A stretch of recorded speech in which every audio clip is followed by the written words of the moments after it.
د هډماستر صاحب یو خبره وکړه چې زه د ملکزو نه لرې شوم. زمونږ دا خیال دی چې زه د تولاندی یم، نو ګنې زما واړه به تولاندی کې سبق وایي. زما پلار یو تکړه استاد و، ټول خلک یې پېژني. زه چې چېرته ځم او چاته پته ولګي چې دا د هغه زوی دی، زما والد صاحب وفات دی، خو چې چاته پته ولګي چې دا د هغه زوی دی، نو تر سیکرټري لیوله پورې خلک ماله دفتر ته راغلی دی، وي نه ته به نه راځې موږ به درو.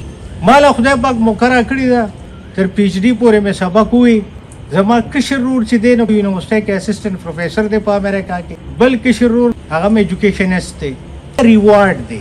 او زما بچي کوم ځای سبق وایي دا ما او تا ته پته نشته.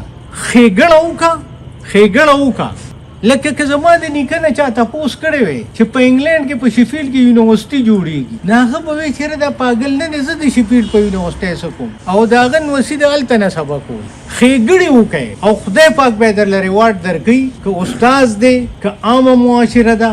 هغه ورځ د الف خان صاحب یو پروګرام راغی، دا ډاکټر الف خان چې و دا ډېر غریب و. زما شاعرۍ کې تر اوسه پورې چا اصلاح نه کړې، او الف خان صاحب راله یو بند یې راله د غزل ټیک کړی، نو زما اصلاح هم کړې ده. او په پښتو بې کچه پوه دی، په عربۍ بې کچه پوه دی، په میډیکل ساینسز کې چې ما د سینیر موست پروفیسر نه تپوس کړی دی، نو هغه راته ویلي دي چې استاد الف خان دی. او الف خان چې دی هغه یو نوم واغسته په هغه انټرویو کې، وی پلانی سره د خدای خو کی، وی هغه ماته وی چې غم مکه و زه به درله داخله کوم. الف خان صاحب د اتیو کالو نه بره دی، خو نه نوم عبدالستار خان نوم چې سبق یې پې ویلی، هغه نه نوم زه یادوم. وی هغه ماته وی ماته سکالرشپ میلاو شو، ما ورته وی چې ماته سکالرشپ پیسې مه رالیږه.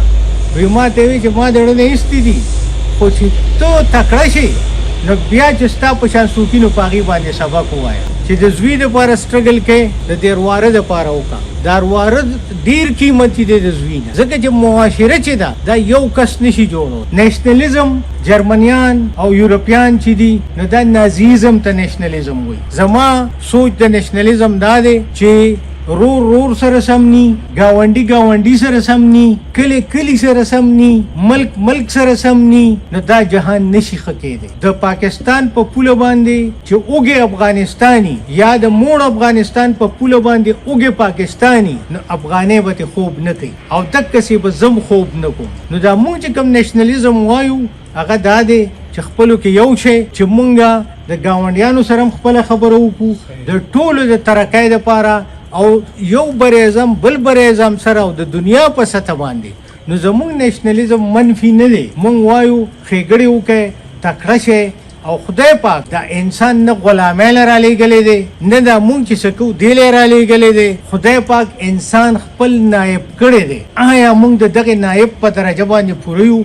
مونږ له خدای څومره لوی مقام را کړی دی، او مونږ لګیا یو کله ځان له یو شان قانون جوړو، کله بل شان قانون جوړو. که صحیح ایمان مونږ کې راغی، نه د سپایي جت شته، نه د وکیل جت شته، نه د ټوپکه جت شته، او د هیڅ څیزه جت نشته. که مونږ کې زمونږ دا سینه سمه شوه او د ټولو عالمانو نه تپوس وکړئ، د ښه او بد دا انسټرومنټ چې دی دا په هر انسان کې خدای پاک اچولی دی چې دا ښه دي او دا بد دي، ټول پې پوهېږو. لږ غوندې د خپل رګونه وخوځوئ او تپوس د ځانه وکړئ چې دا مونږ کوو، دا مونږ څه کوو، او دقې کې د انسانیت خیر دی. خدای آباد، خوشحاله او ټول عمر تکړه لره. ډېره مننه.